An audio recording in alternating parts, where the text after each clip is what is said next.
여러분들은 어떻게 생각할지 모르지만은 저는 지금 우리나라의 정치를 생각하고 경제를 생각하고 또 안보를 생각하면서 참 많은 걱정과 근심을 가지고 있습니다. 여러분, 정치는 어떻습니까?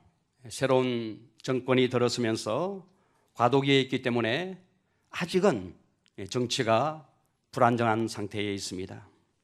또 적폐청산이라는 이런 소용돌이 속에서 여야가 첨예한 대립각을 세우고 있기 때문에 민생을 위한 정치가 온전히 구현되지 못하고 있는 것이 오늘의 현실입니다. 경제는 여러분 어떻습니까? 저는 경제를 잘 모르는 사람이지만은 심각한 수준은 아니에요. 지금 경제는 안정적이다, 괜찮다, 또 미래가 밝다 이렇게 말할 수는 없지만은 심각한 수준은 아닙니다. 그러나 우리가 지금 체감하고 있는 것이 무엇입니까? 고용이 활발하게 진행되지 못하고 있는 실정이고 또 청년들이 일자리를 참 찾기가 어려운 상황을 우리는 목도하고 있습니다. 또한 안보는 어떻습니까? 종잡을 수가 없습니다. 럭비공과 같습니다. 자주국방이 아직은 안 되기 때문에 미국에 의존할 수밖에 없고 지금 미국과 북한의 사이가 으르렁거리는 그런 관계에 있기 때문에 늘 불안하는 것이 현실입니다. 그래서 이렇게 정치를 생각하고 또 경제를 생각하고 또 우리나라의 안보를 생각할 때 마음이 무거운 거예요. 걱정이 되고 때론 근심이 되는 것입니다. 그래서 우리는 늘 두려움의 영과 싸우며 살아가고 있습니다. 미국의 유명한 정신의학자이며 또한 성경학자인 칼 메닝거 박사가 이런 말을 했습니다. 태도는 사실보다 중요하다. 참 의미 있는 이야기를 했어요. 태도는 사실보다도 중요하다는 것입니다. 우리가 인생을 살아가면서 여러 가지 사실들을 경험합니다. 우리가 인생을 살아가면서 여러 가지 그런 일들을 경험하게 되죠. 문제를 경험하게 됩니다. 그런 문제가 때론 우리를 힘들게 하고 어렵게 만드는 것이 현실입니다. 그런데 이 칼 메닝거 박사가 하는 말이 무엇인가 하면은 그런 많은 사실들, 그런 많은 문제들을 우리가 만나고 그 문제 앞에 우리가 직면하지만은 그것보다도 더 중요한 것은 그 사실을 바라보는 그 사람의 태도가 중요하다. 그렇게 말하는 것입니다. 정말 여러분 그렇습니다. 문제도 문제지만은 그것으로 우리에게 오는 이 두려움이 더 큰 문제가 될 수가 있다는 사실입니다. 여러분들은 어떻은지 모르겠습니다. 우리가 삶에서 경험하는 실제적인 어려움은 이렇게 부딪히고 지나가고 나면은 그 어려움이 내 인생에 참 유익을 주었다 하는 그런 생각을 할 때가 많이 있습니다. 우리가 부르는 찬송가 가사에도 보면은 그 풍랑 인연하여서 더 빨리 갑니다라는 고백을 시인이 하고 있지 않습니까? 풍랑이 불어왔습니다. 거기에는 고통이 있고 아픔이 있습니다. 그런데 지나고 보면은 그 풍랑을 인연해서 그 인생이 더 빨리 가는 은혜를 누리게 된다는 것입니다. 하나님이 쓰신 사람들을 보면은 반드시 그 사람들에게는 어려움의 때가 있었고 바로 그때가 가장 귀한 은혜의 때였다고 간증하는 것을 보게 됩니다. 그래서 고난은 변장하고 찾아오는 또 다른 하나님의 축복이요 은혜다라는 말은 진실인 것입니다. 그러므로 여러분, 어려움 자체는 문제가 아니에요. 우리 어려움을 하나님이 다 보고 계십니다. 우리가 당하는 어려움을 하나님이 다 알고 계십니다. 우리가 당하는 어려움 그 자체는 그렇게 심각한 문제를 가지는 것이 아닙니다. 이것이 여러분 성경의 증거고 제 삶의 경험입니다. 짧은 인생을 살았지만은 이런저런 어려움이 있었는데 그때는 심각하게 생각했고 그때는 어려웠습니다만은 지나고 나니까 하나님이 다 알고 하나님이 다 보고 계셨고 그것을 다 유익하게 인도하시는 하나님의 은혜를 경험하게 되었습니다. 하나님이 아시고 다 피할 길을 허락해 주실 줄로 저는 믿습니다.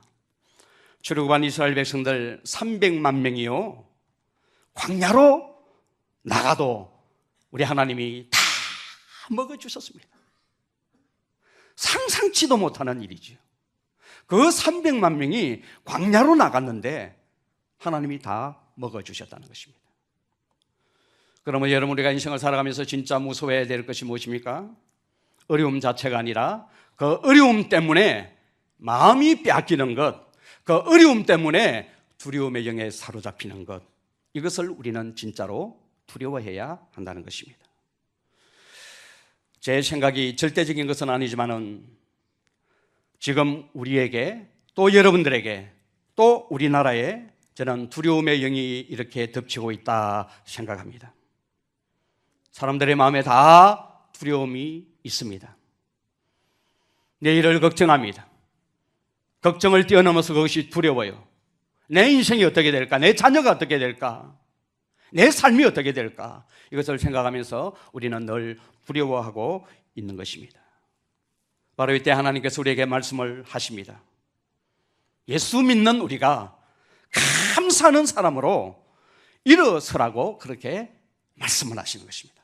좌절이 많고 꺾임이 많고 그것 때문에 두려움의 영이 우리를 덮치고 있는 이런 상황 속에서 하나님의 백성들, 하나님의 보호를 받고 하나님의 인도를 받는 하나님의 사람들은 감사하는 사람으로 일어서야 한다, 그렇게 말씀을 주고 계시는 것입니다.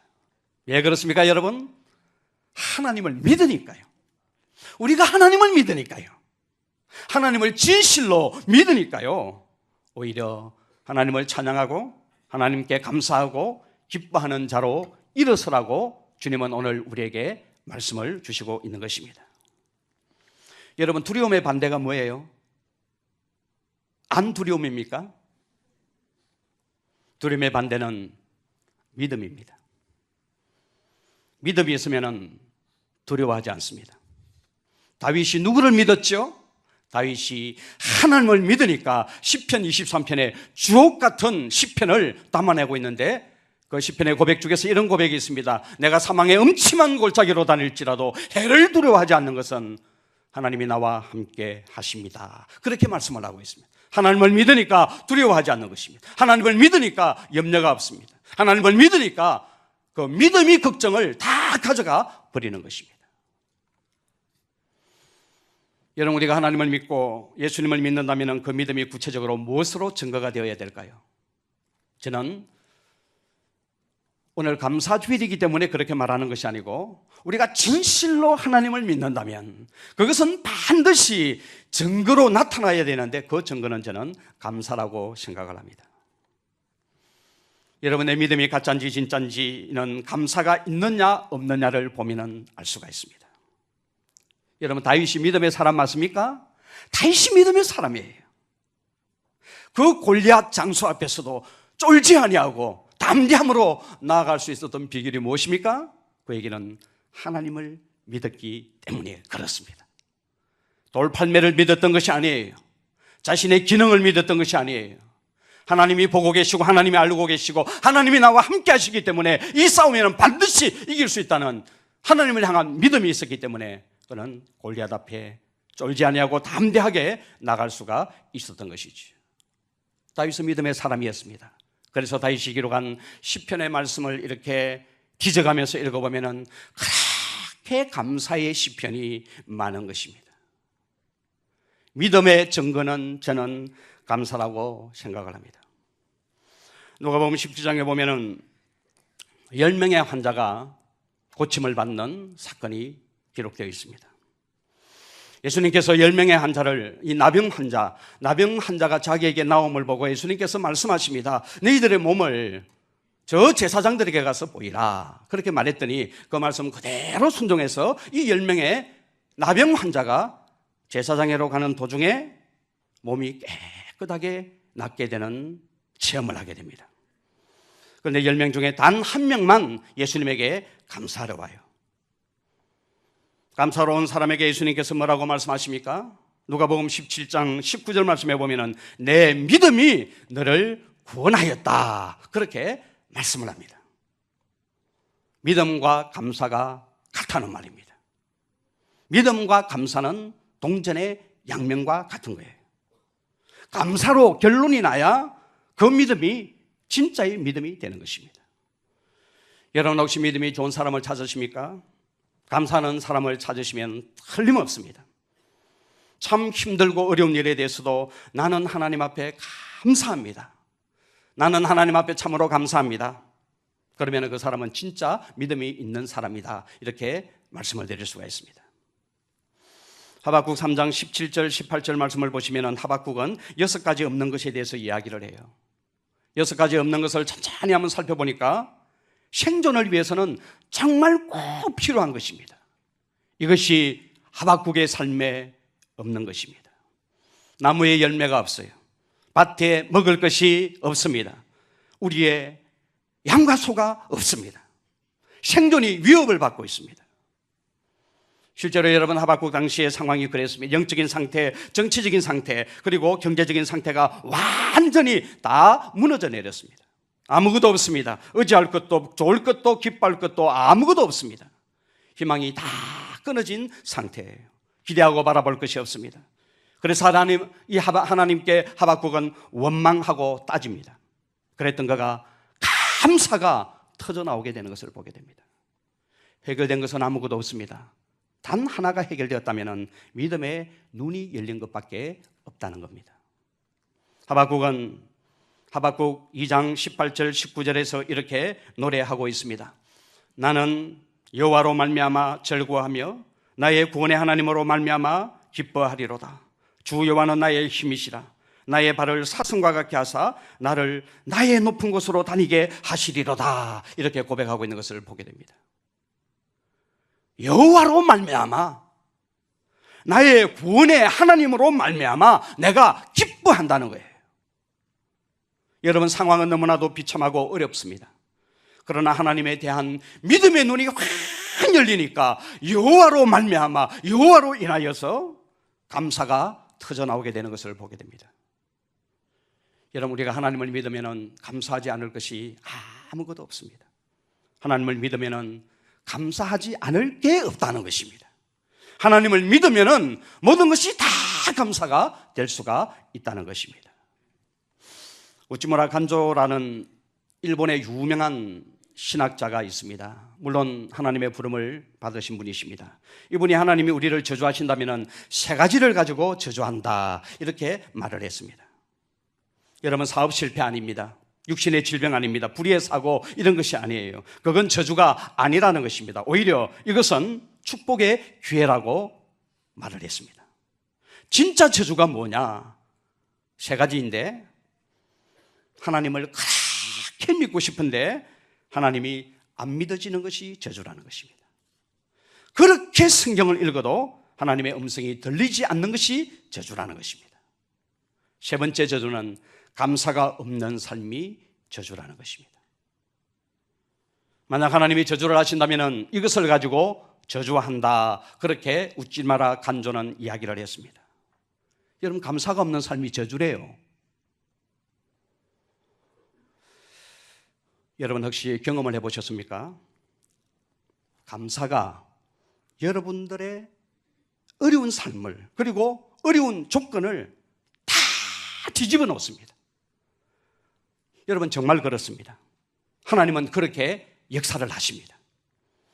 지금 여러분들 가운데서 어려움을 당한 분이 계십니까? 삶의 조건이 너무나도 좋지 못한 분이 계십니까? 한번 여러분들이 감사를 해보십시오. 그 조건과 그 환경과 그 어려움을 이 감사가 다 뒤집어 놓는 그런 역사를 만들어 낸다는 것입니다. 여러분 한번 생각을 해보시기를 바랍니다. 생각해보면 그 일이 감사해요. 곰곰이 이렇게 생각을 해보면은 그 사람이 너무나도 고맙지 않던가요? 우리 예수 믿는 사람들에게는 다 그렇게 되어 있습니다. 그러니까 사도 바울이 데살로니가 교회를 향해서 무슨 말씀을 했습니까? 범사에 감사하라 그렇게 말씀을 했습니다. 강원도 산골에서 그 인근에 있는 여러 교회를 순회하면서 목회하시는 목사님과 사모님이 함께 예배 인도를 위해서 가다가 차가 낭떠러지로 굴러떨어지는 그런 일이 있었습니다. 오래전에 있었던 일인데요. 그 교통사고로 목사님은 이 골절상을 입게 되었고 사모님은 차에서 튕겨져 나와서 머리가 다 깨어져 버렸습니다. 피가 낭자했습니다. 너무나 큰 불행을 당한 것입니다. 빨리 병원으로 옮겨서 응급조치를 하고 정밀검사에 들어갔는데 놀라운 게 뭐냐면은 검사하는 그 과정에서 사모님의 머릿속에서 뇌종양이 발견이 된 것입니다. 평소에 사모님이 늘 이렇게 머리가 지끈거리고 아파서 고통을 호소했는데 삶이 좀 어려워서, 목회가 좀 어려워서 그런가 보다 하고 그냥 두통약 먹고 그렇게 지나갔는데요, 교통사고를 통해서 머리가 깨어지고 난 뒤에 정밀검사하는 관대에서 뇌종양이 그렇게 발견이 되어진 것입니다. 그래서 종양 제거 수술을 하고 완쾌가 되었습니다. 여러분, 그 사고가 사모님을 살린 것입니다. 20년 전에 이 기사가 여러분 국민일보 간증란에 실렸습니다. 여러분이 당한 일도 한번 곰곰이 생각을 해보시기를 바랍니다. 다 감사로 저는 결론이 날 줄로 믿습니다. 여러분, 이스라엘 사람들은 추수감사절이 되면은 전도서를 읽어요. 시편 이런 성경을 읽으면은 고개가 끄덕거려지고 이해가 될 텐데, 이스라엘 사람들은 추수감사절, 즉 초막절이죠. 그들에게는 초막절이 되면은 읽는 성경이 전도서래요. 전도서. 여러분, 추수감사절과 전도서하고는 무슨 상관이 있나요? 아무런 상관이 없어 보입니다. 전도서는 여러분 종말론적인 책입니다. 솔로몬의 인생을 다 살고 난 뒤에 하나님 없는 인생의 허무함을 노래하고 인생의 결국은 죽어서 하나님 앞에 서게 된다는 것, 이것이 여러분 전도서의 내용 아닙니까? 여러분, 이런 성경이 추수감사절하고 무슨 상관이 있죠? 그런데 상관이 있는 거예요. 감사가 인생의 결론이 되어야 된다는 메시지를 담고 있는 것입니다. 전도서는 인생의 결론을 보여주는 책 아닙니까? 그리고 추수감사절은 전도서를 읽으면서 우리 인생의 결론이 뭐가 되어야 된다, 우리의 하루의 삶의 결론이 뭐가 되어야 된다? 바로 감사가 되어야 된다. 그런 의미에서 추수감사절, 초막절이 되면 이스라엘 사람들은 전도서를 읽는다는 말이 이해가 된다는 것입니다. 여러분, 우리가 인생을 다 살고 난 뒤에 하나님 앞에 섰을 때 우리가 무슨 말을 할 수가 있을까요? 한번 묵상을 해보았습니다. 단 한마디만 할 수 있지 않을까 생각해요. 하나님, 감사합니다. 저는 이 말 할 것밖에 없을 것 같아요. 이 말이 할 수 있다면 그 인생은 저는 참 복된 인생이다, 그렇게 생각을 합니다. 사랑하는 여러분, 오늘 우리는 11월 첫 주에 감사주일로 지킵니다. 다른 교회는 11월 셋째 주로 지킵니다. 그러나 11월 셋째 주는 너무 시기적으로 늦은 것 같아서 우리 교회는 11월 첫째 주로 지키는데 아직 2달이 남아 있습니다. 한 달이 마감되려면 이 감사로 저는 1년을 마무리하는 성도님들이 되기를 바랍니다. 아직 2달이 남아 있지만은 상관없습니다. 감사로 마무리를 짓는 것입니다. 여러분, 2017년을 어떻게 사셨습니까? 다 다를 거예요. 우리가 하나님을 믿는 사람이라면 결론은 감사라는 것입니다. 결론이 감사가 되어야 합니다. 1년 동안 여러분 힘든 일이 있었지만은 그건 역시도 하나님 앞에 감사가 될 줄로 저는 믿습니다. 여러분, 누가 감사할 수 있는 사람입니까? 은혜를 많이 받았다고 해서 감사하는 것은 아니에요. 은혜를 많이 받았음에도 불구하고 감사하지 않는 사람이 있는 것을 우리는 봅니다. 저는 출애굽한 광야 백성들의 이야기는 바로 우리들의 이야기라고 생각을 합니다. 엄청난 은혜를 받고 누렸습니다. 홍해가 갈라지고요, 하늘에서 만나가 떨어지고 반석에서 생수가 나는 그런 은혜를 누가 체험할 수가 있겠습니까? 불기둥과 구름기둥으로 인도를 받았던 백성들이 바로 이스라엘 백성들입니다. 이런 은혜를 받고도 원망과 불평으로 세월을 보내다가 광야에서 다 죽음을 맞이했습니다. 하나님은 그들의 모든 필요를 다 채워주셨습니다. 그런데도 원망하고 불평을 한 것입니다. 저는 여기서 포인트 하나를 발견합니다. 감사의 문제는 소유의 문제가 아니라는 것입니다. 감사의 문제는 존재의 문제가 맞습니다. 불평하는 사람을 보면 많이 가져도 불평하고 적게 가져도 불평합니다. 뭘 해도 만족이 없음을 보게 됩니다. 이런 사람이 여러분 어떻게 범사에 감사하는 사람이 될 수가 있겠습니까? 존재가 변하지 않으면 그렇게 많은 것을 가지고 누리고 살면서도 늘 원망하고 불평하는 사람으로 살아갈 수밖에 없는 것입니다. 믿음의 눈이 열려야 합니다. 하박국처럼 현실은 암담하고 걱정거리가 태산 같고 근심거리가 태산 같지만은 믿음의 눈이 열려서 하나님이 함께 하신다는 그 확신을 가지고 있을 때 지금 이 상황이 얼마든지 바뀔 수가 있다. 여호와로 인하여서 기뻐하고 즐거워하고 하나님 앞에 감사하는 사람으로 거듭나게 되는 것입니다. 감사는 힘이라는 책이 있습니다. 이 책에 보면은 로버트 에버슨 교수와 마이클 맥클로프 교수가 오랫동안 실험한 내용을 담고 있는 책이에요. 이 두 사람은 실제 이 실험에 참가하는 자원봉사자를 이렇게 뽑은 후에 A, B, C 세 그룹으로 나누어 가지고 세 가지 유형의 말과 행동을 반복하도록 그렇게 실험을 했습니다. A 그룹에게는 부정적인 말과 부정적인 행동을 하도록 집중을 했습니다. B 그룹의 사람에게는 감사하고 고마움을 드러내는 말과 행동에 집중하도록 했습니다. 사소한 것까지도 다 감사하고 감사의 행동을 하도록 실제적으로 그렇게 촉구를 했습니다. 세 번째 그룹에게는 일상적인 말과 행동에 집중하도록 했습니다. 이렇게 1년간 실험한 후에 두 교수가 이런 발표를 했습니다. 특별히 감사하는 말과 행동에 집중한 B그룹에서 놀랍게도 신체적, 심리적, 정신적, 사회적인 면에서 놀라운 변화가 생겼다는 거예요. 그 변화를 이렇게 기술하고 있습니다. 신체적으로는 숙면을 취하게 되었고 눈에 띄게 건강해졌으며 두통이나 감기를 앓지 않았다 이렇게 보고가 되었고요. 심리적으로는 낙천적인 성격으로 변했으며 결단력이 생겼고 어려운 상황에서도 더욱 탄력적으로 대처하게 되었다 이렇게 보고를 했고요. 정신적으로는 스트레스에 강해졌으며 일을 처리하는 데 자신감을 갖게 되었다라고 했으며 사회적으로는 가족관계가 돈독해졌고 사람들을 돕고 섬기는데 적극적으로 나서게 되었으며 주변 사람들로부터 지지를 받게 되었다. 다 긍정적인 변화들이 일어났다는 것입니다. 감사는 힘입니다. 감사는 실제적으로 우리의 삶을 변화시키는 원동력이 되는 것입니다.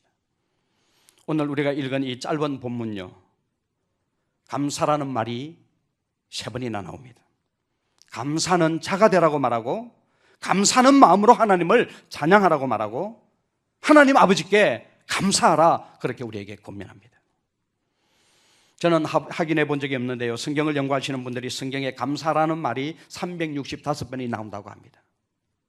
뭘 의미합니까 여러분? 매일의 감사를 하나님께 돌려라는 것입니다. 매일 감사하면서 살라는 그런 메시지를 담고 있다는 것입니다. 여러분, 감사의 반대가 무엇입니까? 이것도 안 감사가 아니에요. 원망과 불평입니다. 중간은 여러분 없습니다. 감사 아니면 그 사람 가만히 보십시오. 원망하고 불평하는 사람입니다.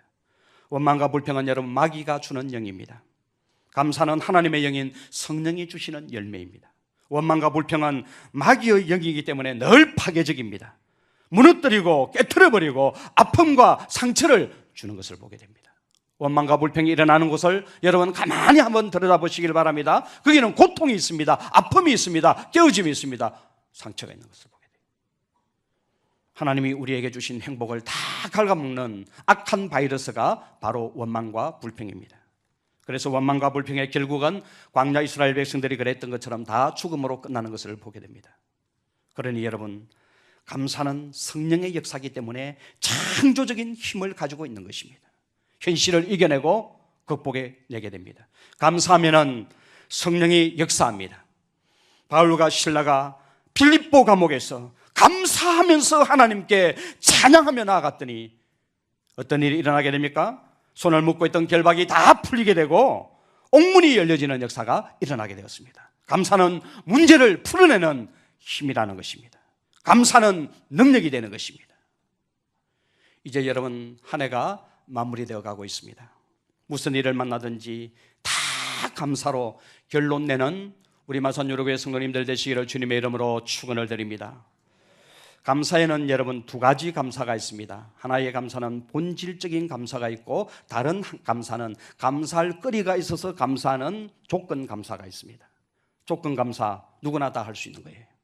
내게 좋은 일이 생겼습니다. 감사하지요. 그래서 우리는 감사합니다. 그러나 여러분, 본질의 감사가 모든 감사의 저는 완성이라고 생각을 합니다. 이번 주에 우리 교회 안에서는 두 번의 장례가 있었습니다. 첫 번의 장례는 제가 발인 예배를 인도를 했고요. 두 번째 장례식에서는 위로 예배로 인도를 했습니다. 그 장례 예배를 인도하면서 저는 한 번 더 생각을 해보았습니다. 우리가 주님의 은혜로 말미암아 구원받은 것, 주님의 은혜로 말미암아 하나님의 자녀가 된 것, 예수 믿고 하늘의 시민권을 가지게 된 것, 이것이 얼마나 감사한 것인가. 이게 여러분 본질적인 감사예요. 여러분 예수 모르고 지옥 간다고 생각을 해보십시오. 이 세상에서 아무리 잘 먹고 잘 산 게 그것이 무슨 소용이 있겠습니까? 끔찍한 일 아니겠습니까? 날 구원해 주신 주님의 은혜만 생각해도 감사하는 이 감사가 진정한 감사라고 생각을 합니다. 우리 예수 믿는 사람들은 뭘 해도 다 감사의 삶을 살아야 될 줄로 믿습니다. 2달 남아있지만은 오늘부터 여러분들의 삶이 이 땅에서 끝날 때까지 감사로 결론을 내는 그런 인생이 되기를 주님의 이름으로 축원을 드립니다.